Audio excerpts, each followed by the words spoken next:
Shalom, selamat pagi keluarga damai dan sobat Samas yang terkasih di dalam Tuhan Yesus Kristus.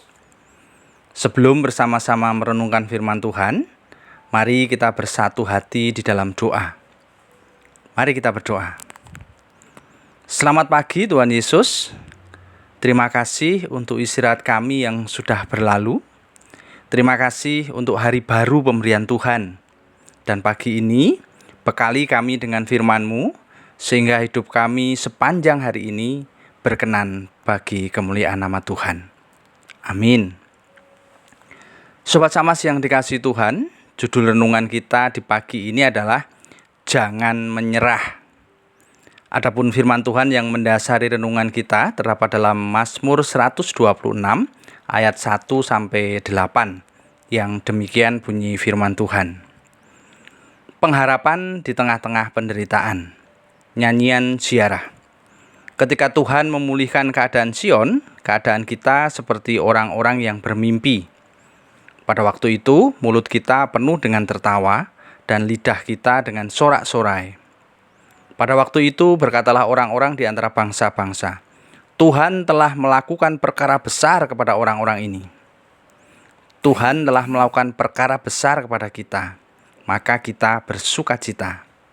Pulihkanlah keadaan kami ya Tuhan, seperti memulihkan batang air kering di tanah Negeb. Orang-orang yang menabur dengan mencucurkan air mata akan menuai dengan sorak-sorai. Orang-orang yang berjalan maju dengan menangis sambil menabur benih, pasti pulang dengan sorak-sorai sambil membawa berkas-berkasnya.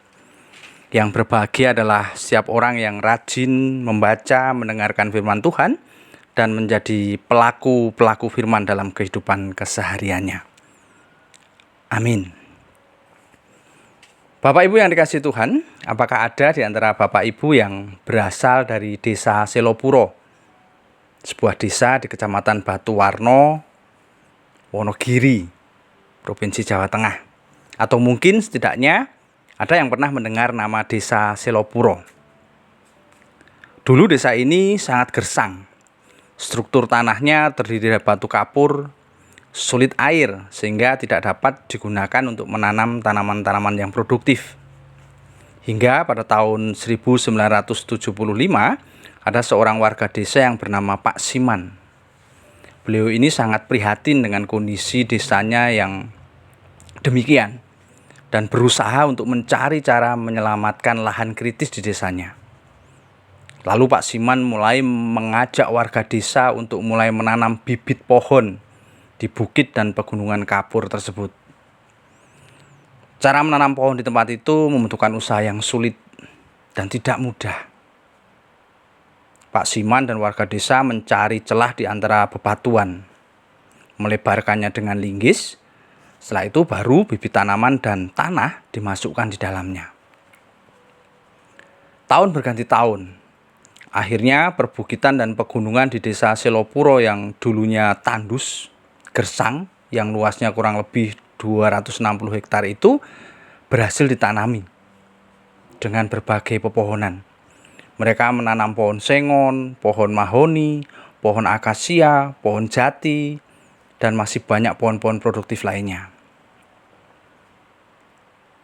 Dan puji Tuhan pada awal tahun 2000-an, sumber air mulai banyak di desa Selopuro karena akar-akar pohon yang ditanam mengikat air dan menyimpan cadangan air. Dan bahkan saat ini desa Selopuro menjadi desa yang subur, desa yang asri, dan bisa ditanami berbagai macam tanaman dan sayur-mayur. Ketekunan Pak Siman dan warga desa yang penuh tahan uji, kerja keras, pantang menyerah, membuahkan hasil yang manis. Demikian juga dengan kisah bangsa Israel dalam bacaan kita di pagi hari ini tadi. Dari Mazmur 126 ayat 1-8 dikisahkan tentang bangsa Israel yang baru saja kembali dari tanah pembuangan di Babel. Mereka harus membangun kembali tanah mereka. Ada pengharapan dalam permohonan mereka kepada Tuhan, agar Tuhan memulihkan keadaan mereka. Seperti yang tertulis dalam nats bacaan kita tadi, yaitu di ayat 4. Saya akan kembalikan bacakan. Pulihkan keadaan kami ya Tuhan, seperti memulihkan batang air kering di tanah Negeb.